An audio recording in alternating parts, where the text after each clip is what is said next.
Que la paix du Seigneur soit avec tous. Encore une fois, vous êtes merveilleux ce soir par votre façon de chanter, de louer le Seigneur. Ya kitoko mingi susu koleka na koyemba pe kobinela Nzambe. Alors, nous vous prions de vous lever pour la lecture de cette écriture. Tobondeli bino kotelema pona litangi ya makomi esantu. Nous lisons des Rois au chapitre 9.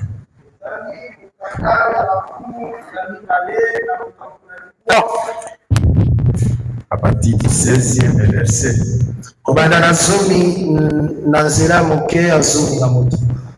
Et Jéhu monta sur son char et partit pour Israël. Et Yehu a mataki na likalo na ye pe akendaki kokenda mboka ya Israel.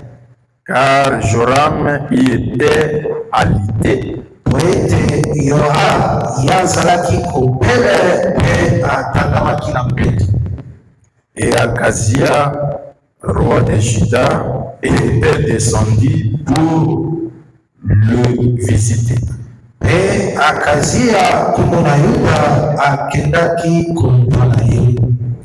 La sentinelle placée sur la tour des Israël Monsejeli oyo atelemaka na etutu ya mboka Israel vit venir la troupe de Jéhu amoni koya etuluku ya Yehu et dit, pe alobi, je vois une troupe.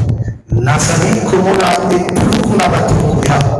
Joram dit, Yoram ayeti, prends un cavalier so momati moko et envoie-le au devant d'eux pour demander si c'est la paix.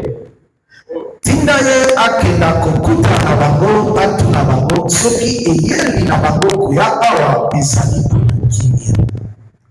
Le cavalier alla au devant de Jéhu Momati punda akei kokutana na Yehu et dit, pe alobi, ainsi parle le roi. boye elobi komo, Est-ce la paix? ozali koya mpona kimia. Et Jéhu répondit, Pe Yehu ayanobi ye, que t'importe la paix? kimia etali bino na nini awa bino lingubo. Passe derrière moi. Yo napinda na yo leka nsima na ngai. La sentinelle en donna avis et dit, Monsejeli apesi oyo ezali emoneli na ye. le messager est allé jusqu'à eux Alobi motango otindaki na punda na ye amema sango ake epai na bango. et il ne revient pas. Pe ti sikoyo azali kozonga te. Joram envoya un second cavalier Yoram atindaki momati punda ya mibale qui arriva vers eux et dit, pe akendaki epai na bango pe alobi,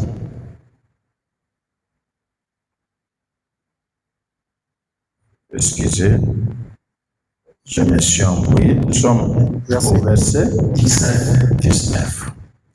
Ainsi parle le roi. boye elobi komo. Merci beaucoup.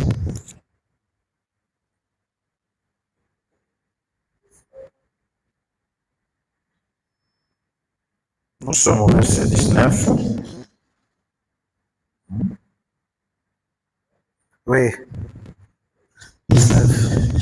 Est-ce la paix? Oye mpona kimia. Et Jéhu répondit, Pe Yehu ayanobi ye, que t'importe la paix? kimia etali bino awa. Passe derrière moi. Yo nakutana na yo leka nsima na ngai. La sentinelle en donna avis et dit, Monsejeli azalaki komona na mosika alobi ete il est allé jusqu'à eux akei ete kokutana na bango et il ne revient pas. Kasi azali na kozonga te. Et le train est comme celui de Jéhu. Pe koya ya bato wana etuluku na bango ezali lokolo ya Yehu, fils de Nimshi. mwana ya mobali oyo babengi Nimshi. Car il conduit d'une manière insensée. Oyo azali kokumba etuluku wana na lolenge moko mpenza ya kanta. Alors Joram dit, Pe Yoram alobi, attelle. kangela ngai oyo ezali likalo na ngai. Et on attela son char. Pe bakangelaki likalo na ye na bampunda. Joram, roi d'Israël, Yoram nkombo ya Isalaele, et Akazia, roi de Juda, pe Akazia nkombo na Yuda sortirent chacun dans son char pour aller au-devant de Jéhu. pe moko na moko abimaki na mpunda na ye po ete bakei kokutana na ye. Et ils les rencontrèrent dans le champ de Naboth, Pe Jizréel. bakutanaki na ye na elanga ya Nabote moto na Israele. Dès que Joram vit Jéhu, il lui dit, Tango kaka Yoram amoni Yehu alobi, est-ce la paix, Jéhu? osuya mpona kimia Yehu. Jéhu répondit, Yehu ayanoli ye, quoi? nini La paix? kimia? Tant que pire les prostitutions de Jézabel, Tango nyonso oyo bakondumba bikolo ya Jezabel ekolumela na mboka oyo ta mère mama oyo ya yo, et la multitude de ses sortilèges, pe babondoki na ye ebele nyonso asali na kati ya mboka oyo kimia eza te. Joram tourna, prit et s'enfuit. Tango Yoram ayoki bongo abalusi mpunda na ye kote ya kima. Et il lui dit à Akazia, Pe ayebisi Akazia, trahison, bateki ngai. Akazia. Akazia. Nous continuons la lecture. Tokomi na kati na litani. 1 Roi chapitre 18, Mokanda liboso ya bankumu mokapu na zomi na mwambe. nous allons lire les versets 17 et 18. Tukotanga nzela moke ya zomi na sambo pe ya zomi na mwambe.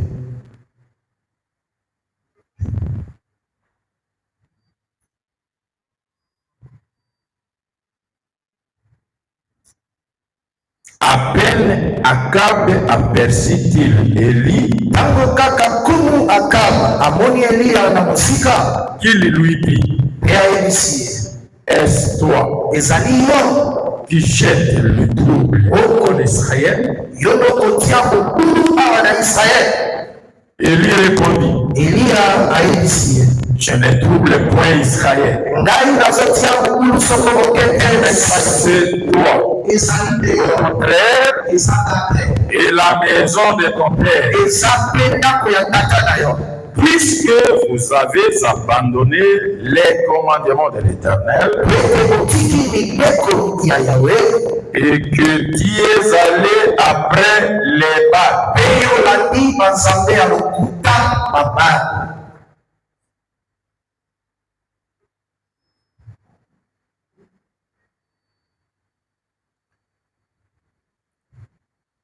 Apocalypse chapitre 2 verset 18. Mokanda emoniseli mokapu na mibale nzela ya zomi na mwambe.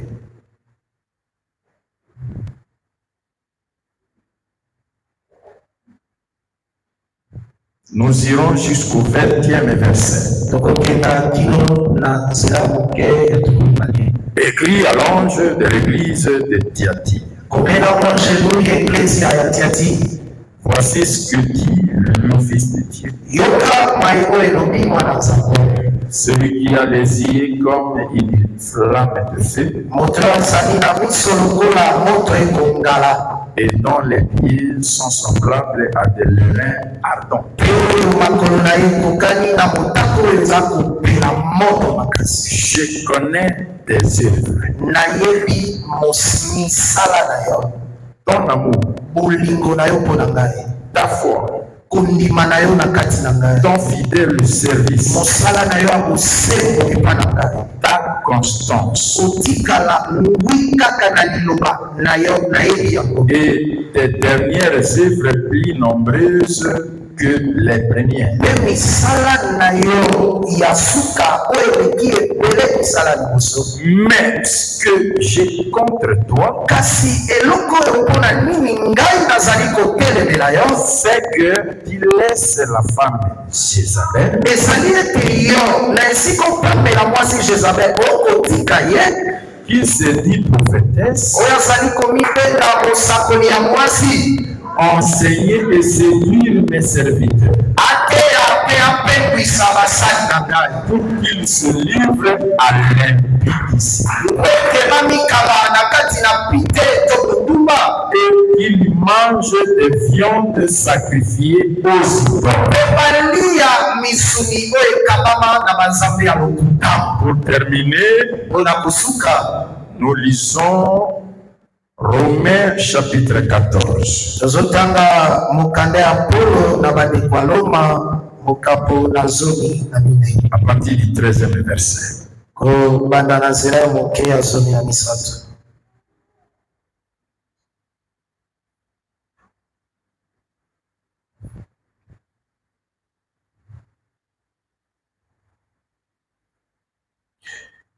Ne nous jugeons donc plus les uns les autres. tomilobelanaka lisusu bamabe te bamoko na basusu,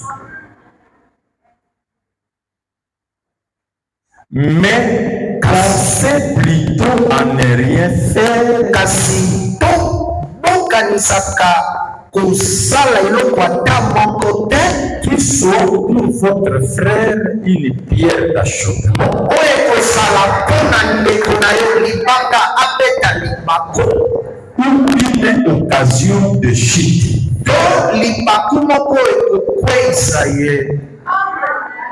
Je sais et je suis persuadé nayeba par le Seigneur Jésus mpe nandimisami na nzela kolo Yesu que rien n'est impur en soi ete eloko moko te ezali mbindo na yango moko, et qu'une chose n'est impure que pour celui qui la croit impure. ete eloko ezali mbindo kaka mpona moto akomona ngo mbindo.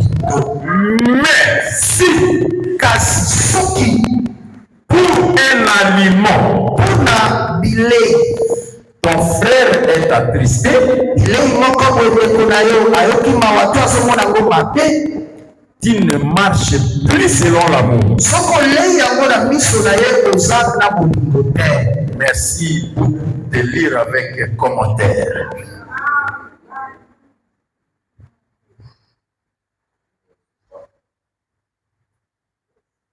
Mais si pour un aliment ton frère est attristé, ndeko na yo abeti libaku ayoki mawa, tu ne marches plus selon l'amour. ozali kotambola lisusu na bolingo te.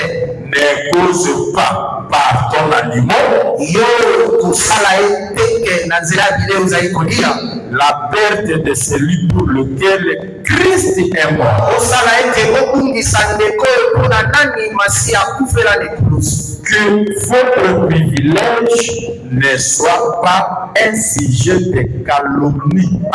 lolenge na oyo ya kokola na makambo ya nzambe emoneli makambo ezala te eloko ya kokosela makambo, Car le royaume de Dieu, ete mokonzi na nzambe ce n'est pas le manger et le boire, ezali te kolia mpe komele, mais kasi la justice, boyengebene la paix kimia et la joie mpe na esengo par le Saint-Esprit. na nzela ya molimo mosantu. Celui qui sert Christ de cette manière est agréable à Dieu moto asalelaka nkolo na lolenge wana asepelisaka ye et approuvé des hommes. mpe bato bandimaka ye mpe azali mosantu solo.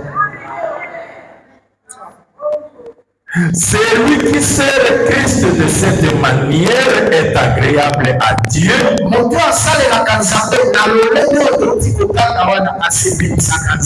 Non seulement à Dieu, mais il est aussi approuvé des hommes.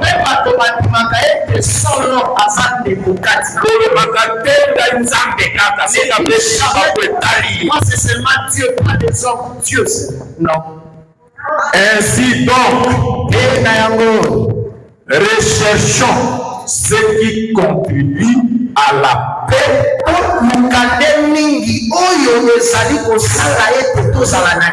et à l'édification mutuelle.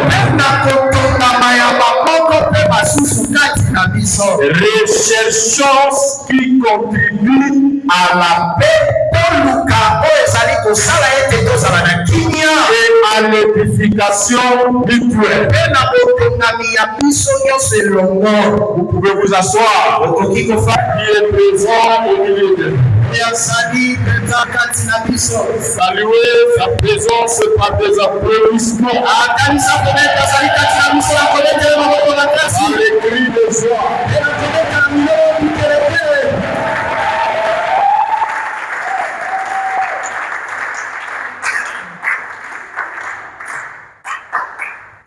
Je vous aime tous ce soir dans l'amour de notre Seigneur Jésus.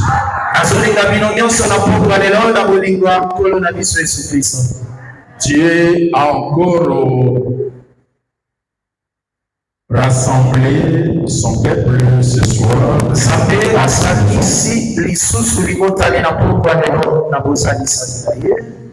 Parce que nous avons l'habitude de nous assembler devant le Seigneur chaque jeudi.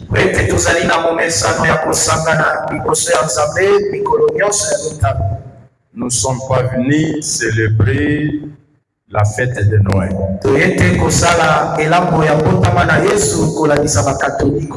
D'ordinaire, nous nous assemblons chaque jeudi. C'est pourquoi nous sommes venus aussi adorer le Seigneur aujourd'hui. Que ceux qui ont fui le culte depuis le dimanche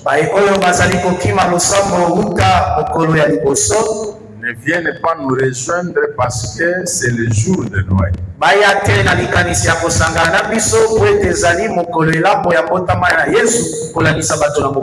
Je ne crois pas qu'il peut y avoir parmi nous. Je ne peux pas croire que nous pouvons avoir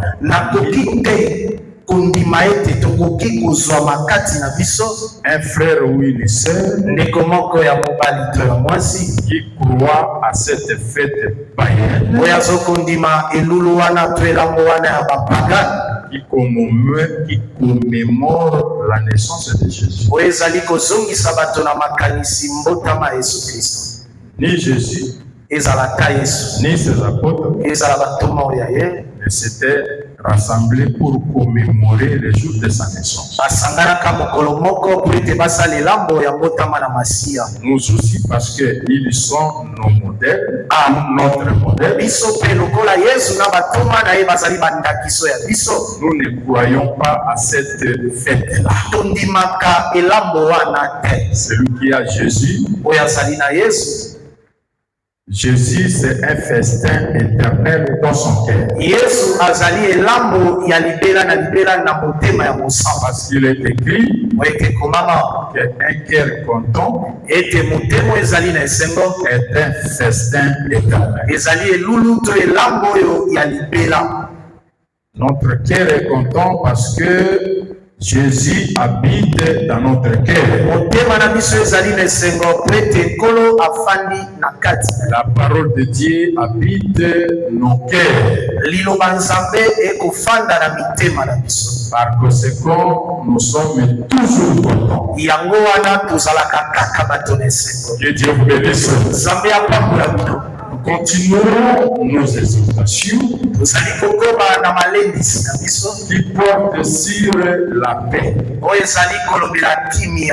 Nous avons tiré cette exhortation du livre de Jean, chapitre 14, verset 27. biso tozwili lendisiwana na mokapo ya yohani 14 nzela ya 27 Où Jésus dit, wapi yesu akoloba je vous laisse la paix, nazali kotikela bino kimia je vous donne ma paix. nazali kopesa bino kimia oyo ya ngai Je ne vous la donne pas comme le monde donne. nazali kopesa bino kimia yango te ndenge mokili epesaka Que votre cœur ne se trouble point motema na bino elelaka te et ne s'alarme point. ezalaka te na mawa Celui qui a reçu la paix de Jésus-Christ oyo azwi kimia ya yesu kristo n'est troublé par rien. ye atia eloko moko te etiaka mawa to mokulu na Son motema cœur ne peut pas se troubler. motema na ye ekoki te kokota na mokulu Son cœur ne peut pas s'alarmer. motema na ye ekoki kozala na mawa te Parce qu'il a reçu la paix de Jésus. po ete ayambi kimia ya yesu kristo Nous avons compris avec vous tososoli na bino elongo que la paix ete kimia dont Jésus parle oyo yesu akolobela ne se trouve pas partout. ezali bisika nyonso te La paix kimia ne peut être donnée que par celui qui la possède. epesamaka kaka na moto oyo azali na yango Parce que Jésus dit, ete yesu alobi je vous laisse la paix. alobi ete natikeli bino kimia Je vous donne ma paix. napesi bino kimia oyo ya ngai On ne peut donner que ce qu'on a. bapesaka kaka oyo oza nango Si on n'a pas la paix, soki oza na kimia te on ne peut pas la donner. okoki mpe kopesa bato yango te Jésus, yesu en disant cela, nakolobaka bo il confirme azali kondimisa qu'il avait la paix. ete ye moko azalaki na kimia Lui-même possédait la paix. ye nde azalaki na kimia C'est pourquoi yango wana il a fait cette donation à son peuple. yango akabi yango na libota na ye Il la laisse à son peuple. atikeli yango libota na Il ye la donne à son peuple. apesi yango libota na ye Nous avons compris tososolaki que ete dans la loi de Moïse, na kati na mobeko na mose Dieu a aussi parlé de la paix. nzambe alobela mpe maetali kimia kuna La paix kimia doit précéder la guerre. esengeli eya yambo ete bitumba La eza. paix kimia doit être offerte avant l'été, esengeli epesama yambo ete kobimisa mopanga litumba avant de soulever l'épée yambo kotelemisa mopanga pour frapper. mpona kobete Il faut d'abord donner la paix. esengeli omema topesa kimia Il faut d'abord offrir la paix. esengeli opesa kimia On ne peut pas commencer par l'épée. okoki te kobanda na mopanga Nous etumba avons compris tososoli que le véritable Josué, ete yoshua ya solo le véritable Israël, ete israel ya solo le peuple vigoureux.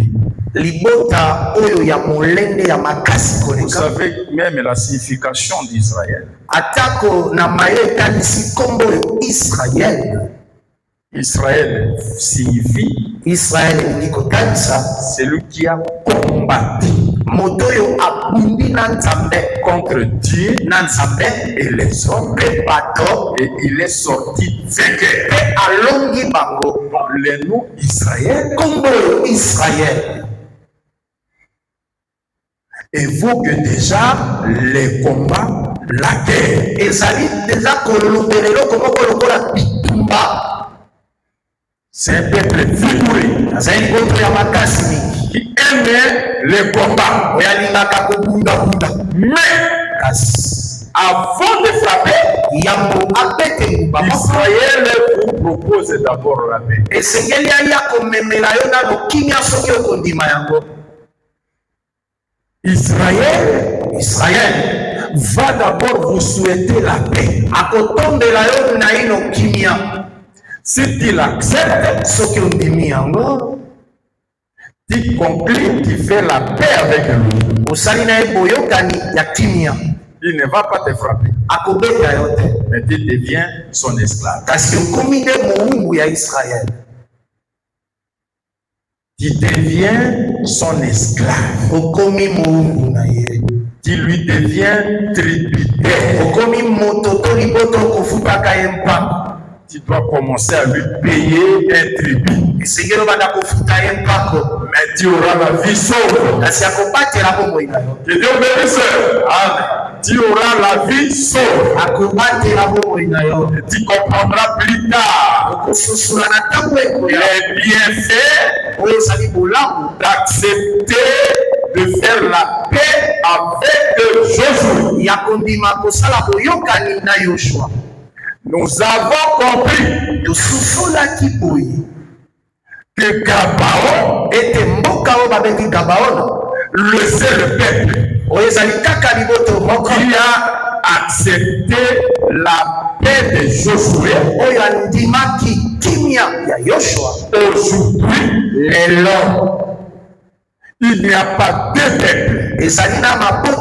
Parce qu'il n'y a eu pas deux peuples qui avaient fait la paix avec Josué. L'Écriture témoigne qu'il n'y eut aucune nation qui avait fait la paix avec Josué, excepté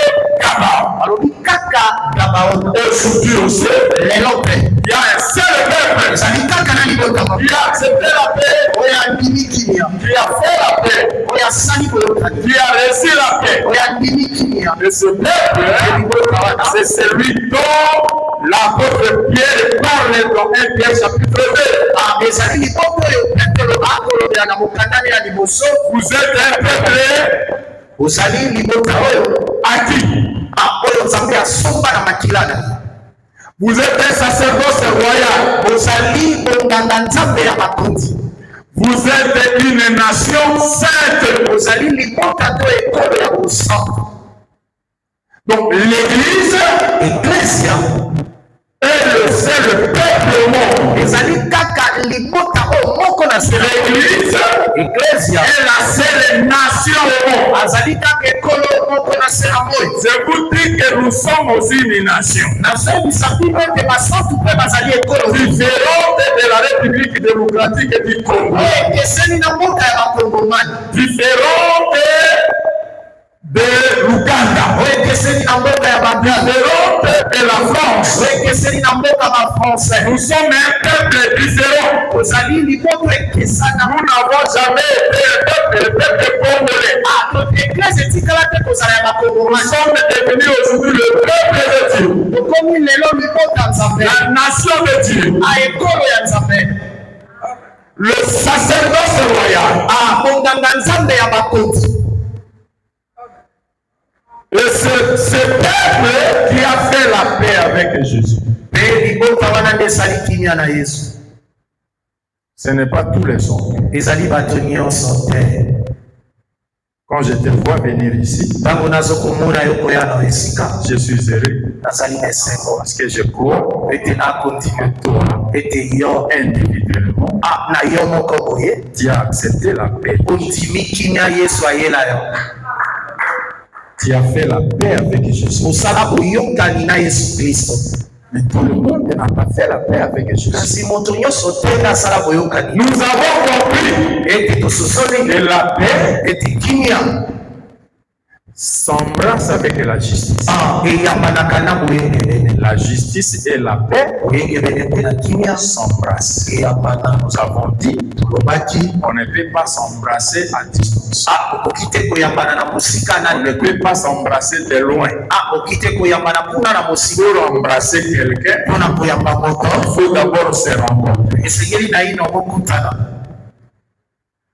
Il faut un lieu où vous devez vous rencontrer et se retrouver. c'est alors que vous allez vous embrasser. Une embrassade corps à corps. Tu prends ton frère au sud de Konaya à bras le corps. C'est ça l'embrassade. Que Dieu vous bénisse. Que Dieu vous bénisse. Amen. Oh, la justice et la paix se sont rencontrés dans un seul homme qui s'appelle Melchisédek. En lui, il y a la justice et la paix. Melchisédek est le roi de justice. D'abord, le roi de justice. Ensuite, j'aime les Écritures. D'abord, le roi de justice. Ensuite, le roi de paix. Sans la justice, on ne peut pas parler de la paix. C'est le message de ce soir. C'est ça que je vais vous montrer ce soir. La justice établit la paix. La justice appelle la paix. L'injustice appelle le désordre. Appelle le tout. Partout. Dans les relations humaines, dans les mariages, dans la famille, partout où il y a les hommes, l'injustice amène toujours les désordres. La justice appelle la paix. La justice maintient la paix. On parle de MONUSCO. C'est pour le maintien de la paix. Les mateurs, les voleurs, ils sont au Congo depuis longtemps pour maintenir la paix. On n'a jamais vécu cette paix. Pourquoi? Parce que la MONUSCO elle-même est injuste. C'est la justice, mes frères, qui maintient la paix. La force, le maintien de la paix, c'est la justice. Vous voulez que la paix dure au milieu de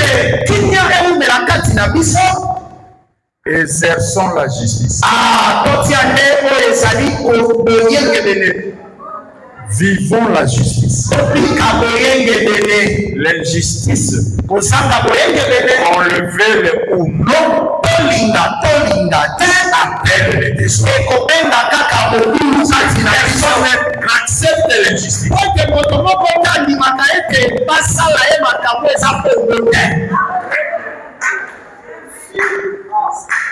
Que Dieu vous bénisse. Amen. On peut souffrir l'injustice, mais jamais l'accepter.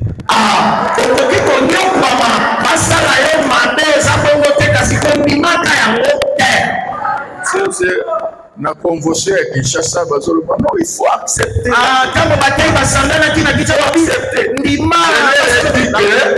Vous lisez mal la parole.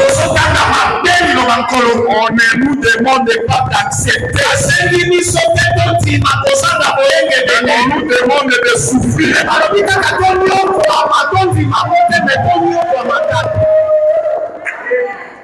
Je peux souffrir l'injustice. Je ne vais jamais l'accepter. Ça, c'est l'injustice. Donc, bien même que j'en souffre, c'est de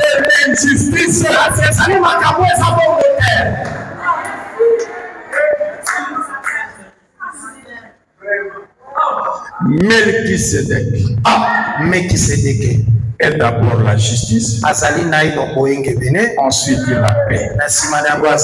Qui est Melchisedec aujourd'hui? Vous le connaissez bien. C'est le Seigneur Jésus.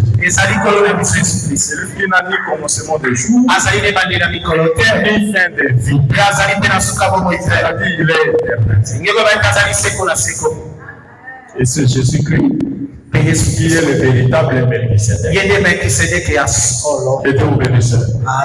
Si Jésus est Melchisedec, qui est Abraham? Nous avons expliqué Abraham qui a reçu Melchisedec. Aujourd'hui, c'est l'Église. C'est tout celui qui a la foi d'Abraham. Parce que Melchisedec ne rencontre que celui qui a la foi d'Abraham. Quand il est venu dans le monde, il cherchait seulement les enfants d'Abraham. Lorsqu'on lui interdit, on veut lui interdire d'opérer une guérison le jour de sa mort. Non. Celui-ci est fils d'Abraham. Ceci venu pour les enfants d'Abraham.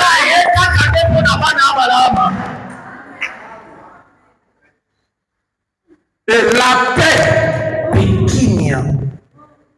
la justice et la paix que Melchisedec avait donné à Abraham, c'était le pain et le vin. Et le pain et le vin, c'est Melchisedec lui-même. Vous connaissez quelqu'un qui a dit, je vous donne ma chair, je vous donne mon sang, mangez-moi, vivez-moi. Nous n'avons pas tort. Confirmer au tozali pena na raison ya kokondimisa na mundomo makasi celui qui mange le pain doit le faire. Oyo azali kolia lipa mpe komela vino mange Melchisedec ye moko. Et lorsque Melchisedec nous a apporté le pain et le vin, après avoir mangé, il a disparu. Cherchez-les aujourd'hui dans le monde. Vous ne les verrez plus. Pour les voir, cherchez le peuple qui l'a mangé. Lorsque vous entrez dans l'église, vous allez trouver Melchisedec assis dans l'église. Il est dans l'église, le monde ne le voit pas. Mais il est dans l'église. Comment il opère dans l'église? La justice et la paix. Lorsque vous entrez dans une église, vous voyez la justice de Dieu. Vous voyez les hommes appliquer la justice de Dieu. Et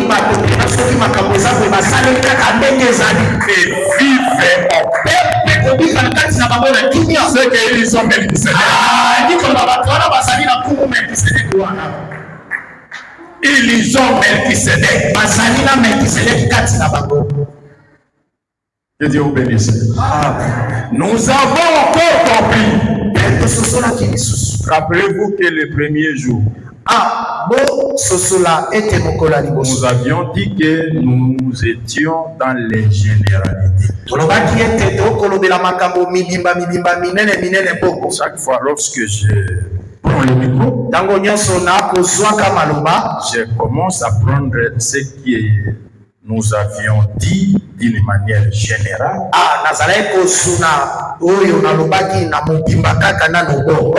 je le prends pour le dire maintenant d'une manière particulière. Nous avons compris que la paix et la tranquillité, c'est encore un homme. Qui est cet homme? C'est le fils de David, qui s'appelle Salomon. En hébreu,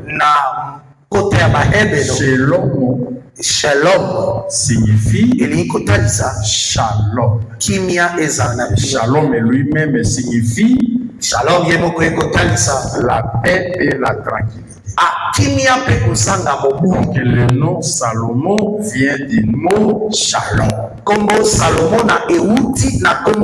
Lorsque tu as dit à David, il te naîtra un fils. Il lui donnera le nom de Shalom. Parce que pendant toute sa vie, je donnerai la paix et la tranquillité. Et Dieu me dit que tes murs, que la paix soit dans tes murs, que la tranquillité soit dans ton palais. Nous voyons la Soulamite arriver, qui est la femme de Salomon. Il récupère ce verset, il se présente comme élu. Elle dit, je suis élu. Si elle est élue, c'est que le souhait de paix, le souhait de paix, en réalité, ce souhait est fait à la femme. Parce qu'une femme, c'est une maison.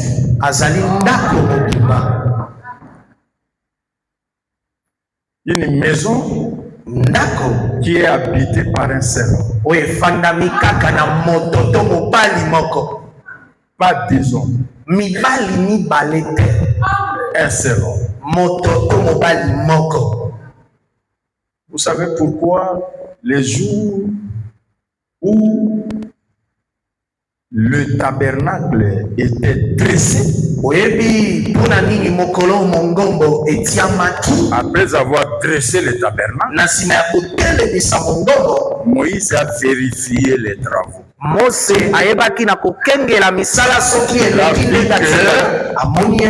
Le tabernacle était fait selon le modèle qui lui a été montré sur la montagne. Quand il a fini de vérifier, il a confirmé qu'il est fait selon le modèle. Aussitôt après, il nous dit que l'Esprit de Dieu a quitté le ciel et est descendu sur le tabernacle. Mais avant que l'Esprit de Dieu descende sur le tabernacle, il dit qu'on avait chassé tout le monde. Tout le monde avait quitté le tabernacle. Et Dieu seul est descendu. Pour accomplir l'écriture qui dit, l'homme quittera son père et sa mère, s'attachera à sa femme, une seule chair. Si vous entendez un pasteur prier, Seigneur, toi tu avais promis. L'homme quittera. Moi si tu es et la femme aussi quittera. Cette prière, Dieu ne va pas les exaucer. Le sang pour un Zambaya dans la tête. Et tu ne dis pas que la femme quittera.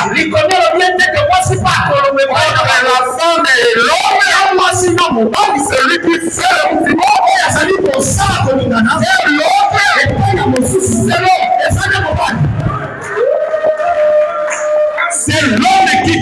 bouger. Les animaux vont aller dans Pour aller vers sa femme. On ne comprenait pas, il y a quoi sinon. C'est pourquoi dans la société, Na kati na kofanda na bato. une femme demande un homme en mariage. Mwasi akosenga libala na mobali. C'est une abomination. Ezali mbeba monene o monene. Hapana, mwasi Ne demande pas. asenga te. C'est l'homme Ete mobali vient de là. aya epai na ye. Or, entre le tabernacle, Na mondo, et l'esprit, na molimo, qui est l'homme, nani mobali, et qui est la femme. nani mwasi. Pour connaître l'homme Mpona koyeba mobali et la femme, te mwasi. regardez seulement entre les deux. Na bango mibale aleki ya fede. Nani alingana? Celui qui a fait le mouvement, Nani alingana? eza mobali. L'homme c'est l'esprit. Mobali nde molimo. Qui a quitté son père. Le ciel, il est descendu vers sa femme. Il est attaché à sa femme et Et lorsque vous regardez le tabernacle, vous ne voyez pas deux personnes. Seulement le tabernacle. L'homme est là-bas. La gloire de l'homme a couvert la maison. La personne avec vous. Amen. Ça, c'est l'évangile éternel. Ça, c'est l'évangile de paix. L'évangile est rare.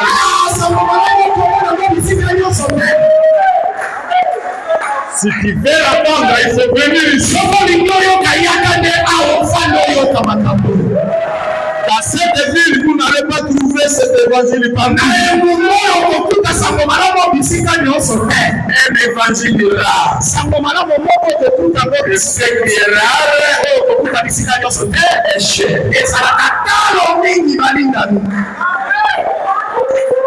Vous devez savoir cela. Que vous êtes cher aux yeux de Dieu. Pourquoi Dieu vous a donné ce qui est cher?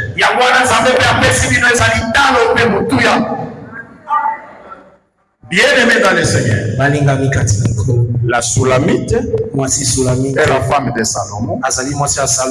Elle déclare: je suis un mire. Et comme un mire, je suis regardé aux yeux de Salomon comme celle qui a trouvé la paix.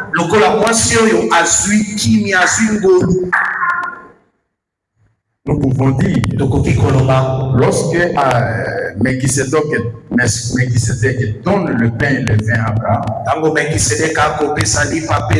Abraham, c'est comme si on dirait: je te donne, je te laisse ma paix, je te donne ma paix.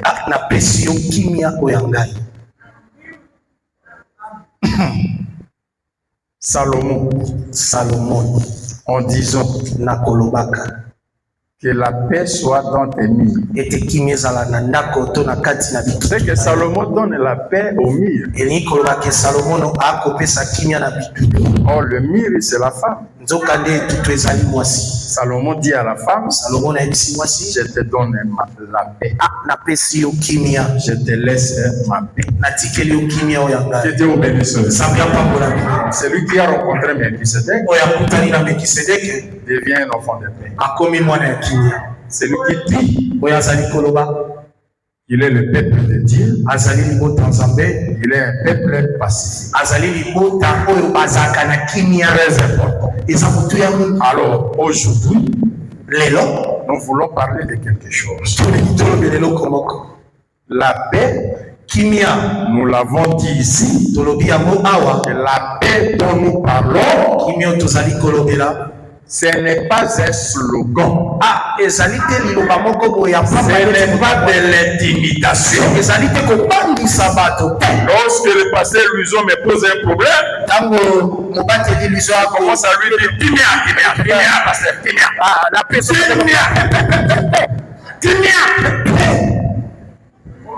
lorsqu'il y a un problème dans l'église, il y a un problème. parmi les saints. Le ministre passe pour dire à l'église, Timia, ce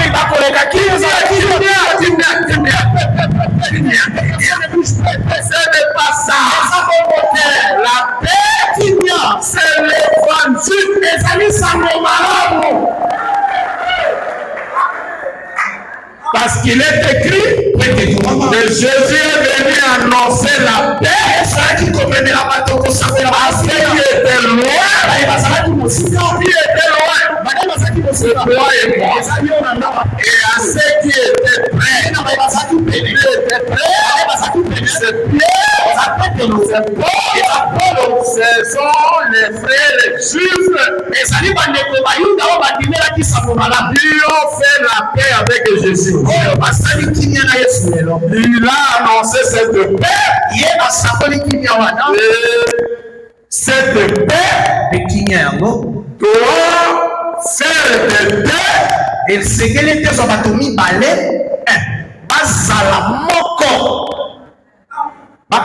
Cette paix vient réconcilier le Père avec Dieu.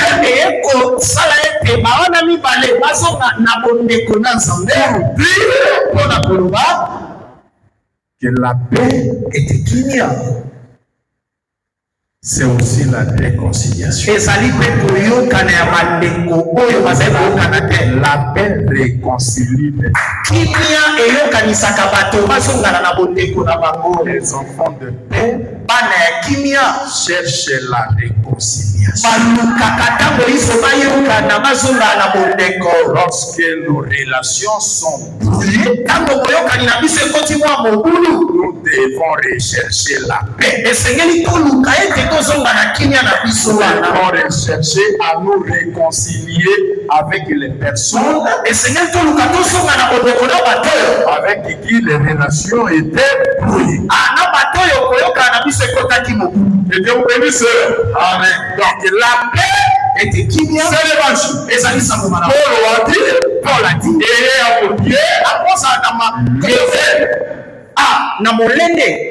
que donne l'évangile de paix. C'est que la paix, c'est l'évangile. Il est encore plus. Ils sont pauvres. Les pieds de ceux qui annoncent la paix. Et on a expliqué cette paix. C'est la bonne nouvelle. Nous allons expliquer ça demain. La beauté des pieds. C'est ce qui annonce la paix. Comment leurs pieds sont beaux. C'est quoi les pieds dans l'évangile? Venez demain. Si tu ne viens pas demain, je vais tout simplement comprendre que tu es venu aujourd'hui pour célébrer la fête de Noël.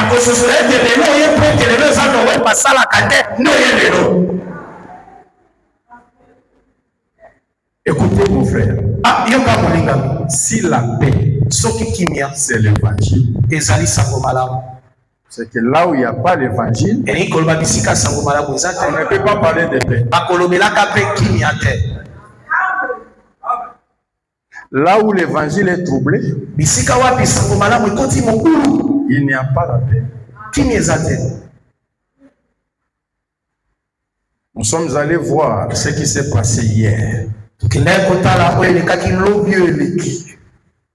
Jéhu, après avoir compris tout ce que Jézabel avait sémé en Israël.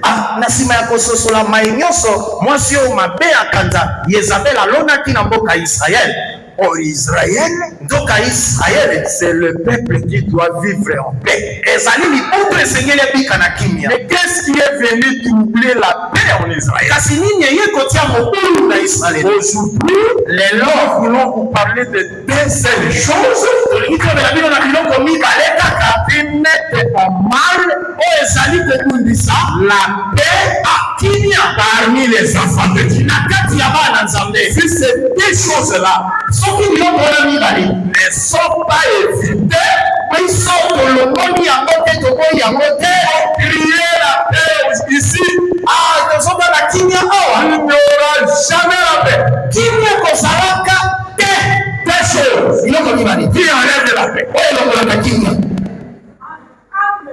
La première chose, c'est la doctrine de Jézabel. ezali l'idée ya mwasi oyo mabe Yezabel.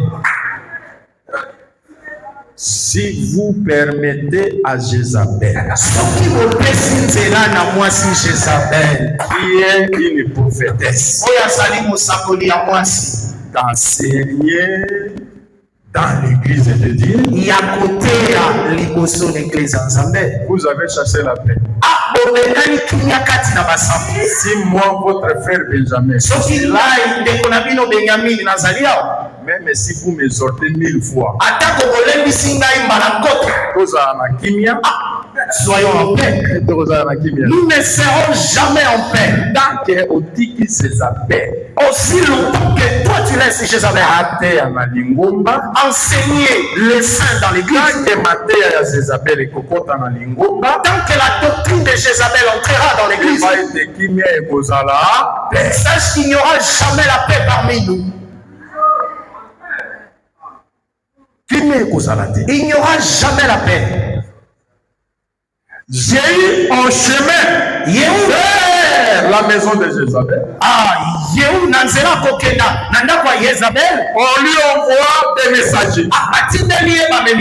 Chaque messager dit c'est pour la paix. Est-ce que ton arrivée annonce de la paix? Écoutez, Jéhu. Que vous importe la paix. Donc, nous pourrions dire, toi, tu as besoin de la paix. Toi, tu as besoin de la paix. Parce que en a besoin. Toi, tu as besoin de la paix. Parce que toi, en as besoin. Pourquoi tu en as besoin? Tant que, aussi longtemps, les impudicités de votre mère et vos alanakati na Israël, c'est le pouvoir en Israël.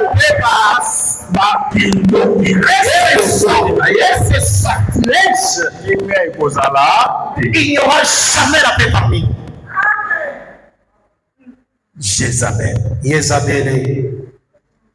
Nous voyons ici une chose. Le troubleur de paix et aussi parler de la paix.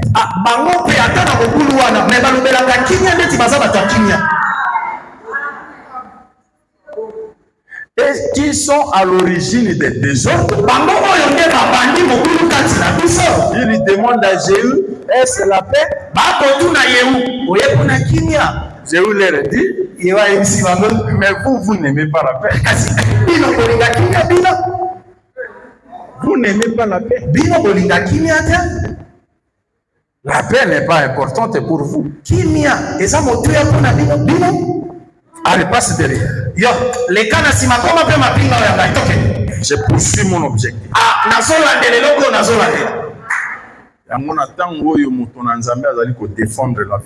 C'est pourquoi au moment où l'homme de Dieu défend la vérité, si tu lui amènes l'exhortation, laisse seulement, laisse. L'homme de Dieu, il faut lui dire, allez, passe derrière.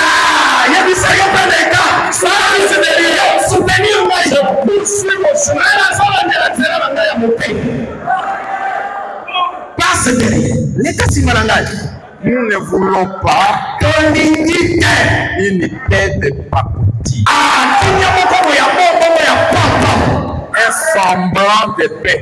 Une alliance de paix. Vous voyez le mal. Soyons seulement en paix.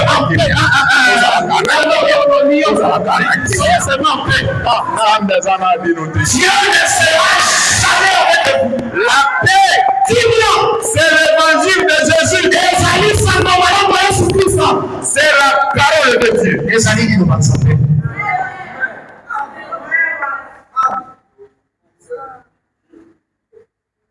Akab est venu au devant de lui.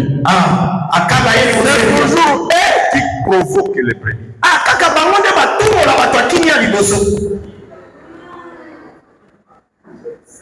Aussitôt, rencontrer Abraham. Élie. Il lui dit, C'est toi qui troubles Israël. Ah, ezali yonde Elia okobwaka mobulu kati na Israël. Tu troubles Israël. Ozotia mobulu na mboka. Élie lui répond, Elia yanoli. ce n'est pas moi qui Ezanga te. c'est toi Ezayo. et la maison de ton père. Pendako ya tata na yo. Comment vous troublez Israël? Lolenge nini boza kotia mobulu na mboka. Vous êtes allés après les Baals. Boke kosalela kogulumamela banzambe ya lokuta. Baal, c'est un faux Dieu. Azali nzambe ya lokuta. Tu es dans la Bible, Nzambe na Biblia. c'est la parole. Azaka pe liloba. Le nom de Dieu, c'est la parole. Kombo ya nzambe eza liloba. Si le vrai Dieu s'appelle la parole, Soki nzambe ya solo azape liloba. sachez que le faux Dieu aussi s'appelle la parole. Yeba peke nzambe ya lokuta pe aza liloba. Le vrai Dieu, Nzambe ya solo. c'est le vrai enseignement. Ezali milakisi ya C'est la solo. vraie parole. Liloba ya solo. Le faux Dieu, Nzambe ya lokuta. c'est le faux enseignement. Ezali pe C'est la fausse parole. ezali liloba ya lokuta. Quand tu reçois un mauvais enseignement, tu deviens mosambeli ya bikeko. Azali ndeko mwasi boguma meli bikeko makambo des enseignements. ezali bamalakisi Ce sont des enseignements. oyo tosalaka ezali bamalakisi. Quand Dieu dit oui, Ntango nzambe alobi le iyo, vrai Dieu dit oui, nzambe asolo alobi iyo, le faux Dieu dit non. nzambe alokuta alobi te. Quand tu choisis le non, Ntango yo okoni oyo te, tu as adoré le faux Dieu. yo okumbameli nzambe ya bikeko na losambo. Tu as chassé la paix.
Si je cite le voleur,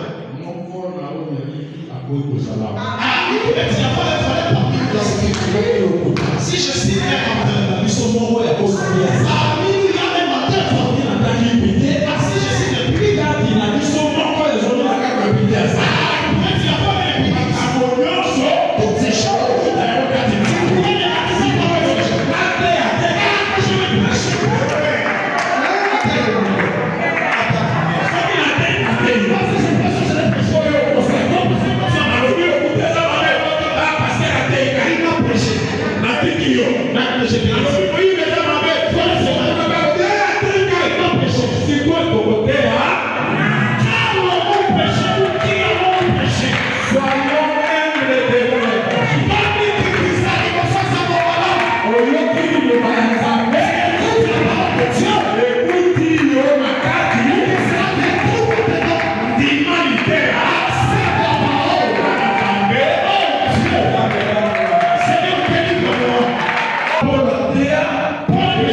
La justification, nous sommes rien. Le Seigneur ne va jamais t'absoudre, frère. Écoute, Adam. La femme que tu as mise auprès de moi, ce n'est pas toi. Moi, si tu ne m'avais pas donné cette femme, je ne serais pas tombé.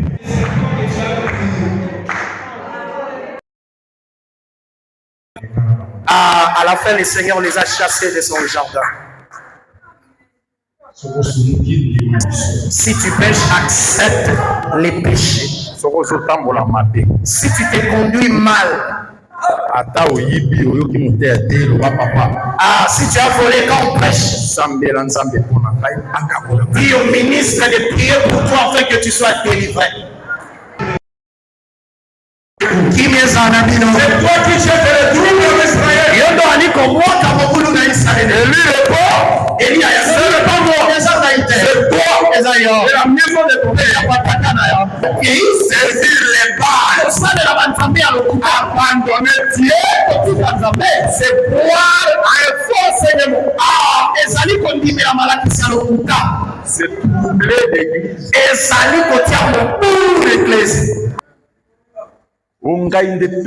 Non, c'est moi votre père. Tu prêches mal. Je vais te répandre. Je vais m'opposer à toi. Je te dirais que cet enseignement, ce n'est pas de Dieu. Toi, tu es un poli.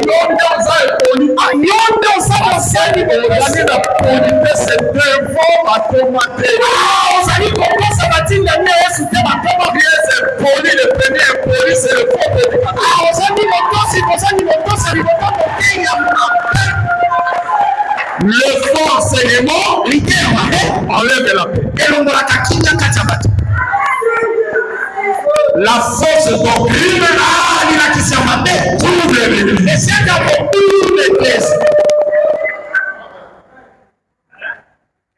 Cher prédicateur, avant de monter ici, il faut bien lire les Écritures. Ne viens pas faire du végétarien ici. Vous voyez les fidèles qui sont là? Il y a des ceux-là qui ont cru ici à Kampala. Peut-être qu'il n'y a pas 10% de fidèles qui ont cru ici à Kampala. Il y a ceux qui ont cru à Kinshasa, ils sont ici. Ceux qui ont cru à Kisangani, ils sont ici. À Kisangani, quand tu passes ici, fais attention. Ils ne sont pas des lâches, ces gens. Ils ont assistant à la bataille. Assistant à la débat. Amen. Quand tu viens avec des sketchs ici, il y a vraiment.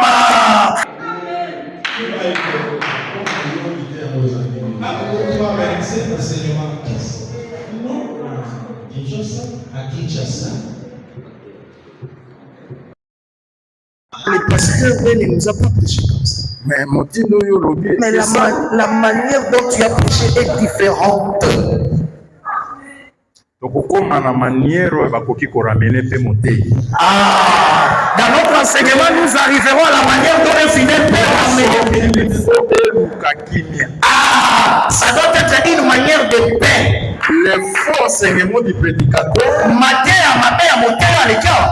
a troublé l'église. Et tiens, mon boulot d'ecclésia, toi qui dois rechercher la paix.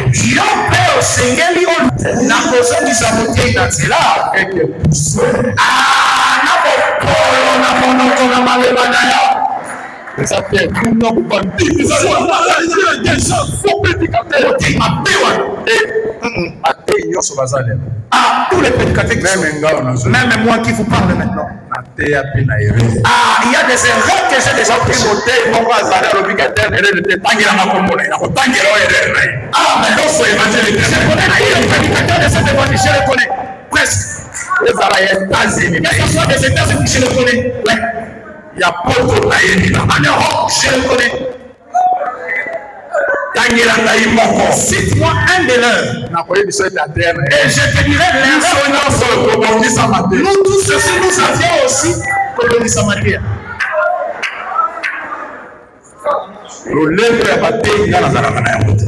L'orgueil là des prédicateurs.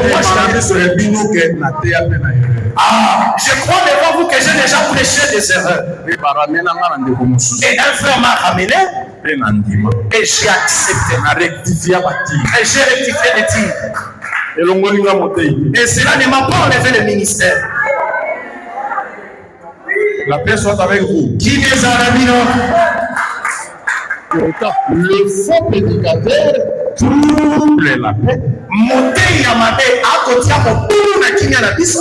Toi, aime l'enfant de paix. Yo mwana ya Kenya mondimi. Tu dois rechercher la paix. Esengeli oluka Kenya. C'est-à-dire rétablir la paix. A kozo sa Kenya wana ba bebisi. En lui parlons avec le douce. Na kolobela pe na bokolo. Avec amour Na bolingo pour les gagnants. pona kolonga ye.